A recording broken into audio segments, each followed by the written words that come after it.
Hello and welcome back to Seaside Garage. It's been a while since I made a project update video and stuff is going on in the garage. Right now the garage is almost cleaned up after having a party last night together with the moped gang. We had a julefrokost, and in Denmark that is all about drinking schnapps. So I'm having a bit of a struggle staying alive today, but but it was a blast. And all the mopeds went driving last night as well, and we even had a running moped on the table that we were dining at. So I guess that's a success. Oh yeah, there's a drum set in the corner of the garage at the moment also. We had a bit of a freestyle rap battle, including a drum set, so yeah. But it's all about Seaside Garage now. I bought another project. I have been teasing about it. I made a little guessing contest a while back, and actually, as always, some of you actually guessed right, which impressed me a lot. But this time it was a bit harder. I didn't give a lot of clues, and the car is really special. So to begin with, I'm gonna reveal what it is and give you a short tour. The car is right outside of my garage at the moment, but as you can see, it's completely dark. I am waiting for a day with not too much wind or rain or snow or freezing weathers to go and take a better look at the car. I haven't really looked at it yet. It is not driving. The engine has not been started for, I think, around 10 years or something like that. It is not able to brake, and the clutch is not working. There's a big hole in the roof and all that. It's a gigantic project, and I cannot get it into the garage because of height issues. So yeah, it's not the best time of year to get a project like that. But I really like the idea of this car, and I hope to be able to fix it. A lot of the guesses I got was the Fiat Ducato. It is not, but still it is a little bit, because this is the Citroen C25. That one is based on the same model. I think it is exactly the same model as the Ducati. It's Ducato. It's just another interior, another engine, and so on. The model that I have is the 2.5 turbo diesel. The engine, as far as I know, is an old Citroen model, coming from the Citroen DS, I think. The engine got the camshaft going through the bell housing on the transmission case, which is a bit complicated when you have to change the clutch, and I'm not really looking forward to actually doing that because it looks really complicated. There's a lot of drive bells and all that. But anyway, it's a Citroen. What do you expect?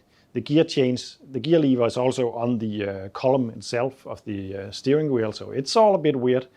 But and another thing that makes this car really cool, yeah, it's already a camper van. It's registered in Denmark, so no issues like I had on the US. But the really cool thing is it's high enough so I can stand inside of it, and it's a 4x4. This car, as far as I know, had two 4x4 systems, and the one that I have is the Styer-Puch version of it. It seems to be pretty similar to the Transporter T25 Synchro models with a viscous clutch in between the transmission. I do think that this is front-wheel drive and then delivers power to the rears, but I'm actually not sure. I don't know much about this car, I really don't. I have been trying to do some research on the internet, and I did find someone who actually had a YouTube channel who has one of these, and I watched all the videos already. Unfortunately, it's in French, and my French is not very good. I think the channel is Baptiste. The Baptiste?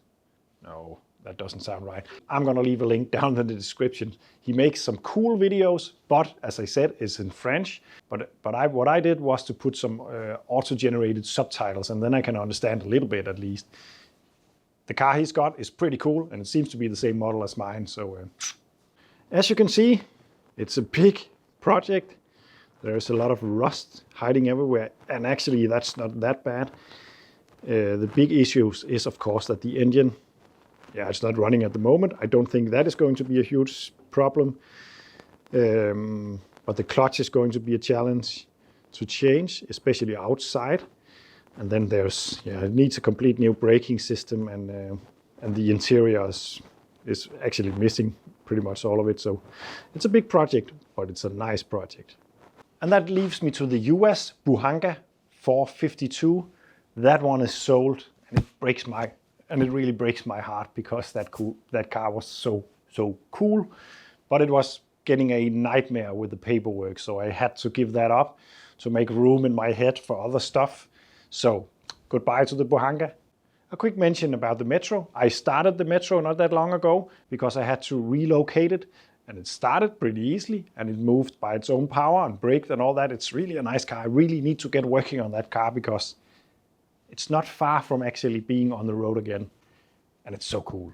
The Lancia A112 Abarth is at storage, winter storage at the moment. I'm not going to do anything about that until spring, I think. The Renault 5 GT Turbo is going to appear on the channel very soon. It's at the same winter storage at the A112 at the moment, and I have agreed to take a look at some issues that it's having. It's leaking some oil, and I don't really know who rebuilt that engine, but someone has forgotten something, I think. The Peugeot 106 Rallye was MOT'd a week ago, and I actually already put it up for sale. I like it. It's huge fun to drive. It's quite worn. It's leaking from the sunroof. There is some other issues with it, but it's actually really driving nicely. But I put it up for sale anyway because I would like to get some money for something else.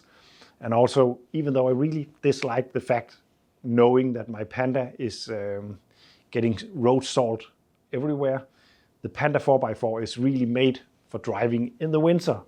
So even though I have the 106, I end up taking the Panda all the time already.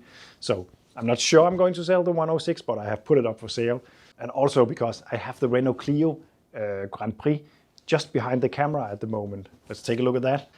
And the Renault is really very similar to the Rallye in some ways. It's a hot hatch, at least. It's blue and it's French.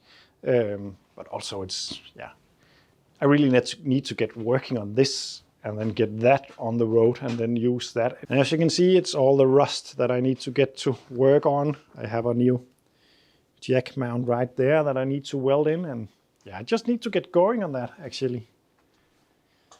And then there is the fix.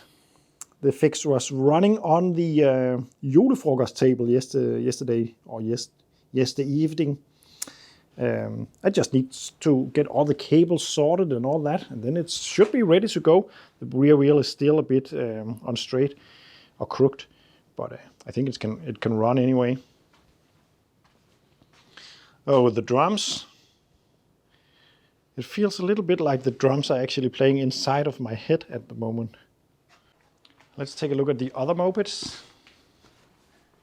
The Velo Solex 5000. Nothing new has happened on this, and I don't have any plans for it. It's just running nice. It is slightly complicated, I would like to add, when you go ahead and tune these Velos and use the adjustable nozzle. It makes them less easy to drive. A Velo is a really easy moped, especially for people who haven't rode mopeds before. It's really easy to just jump on and get to know. But with this adjustable nozzle, you will have to adjust a lot, especially when it's cold, to get it running right.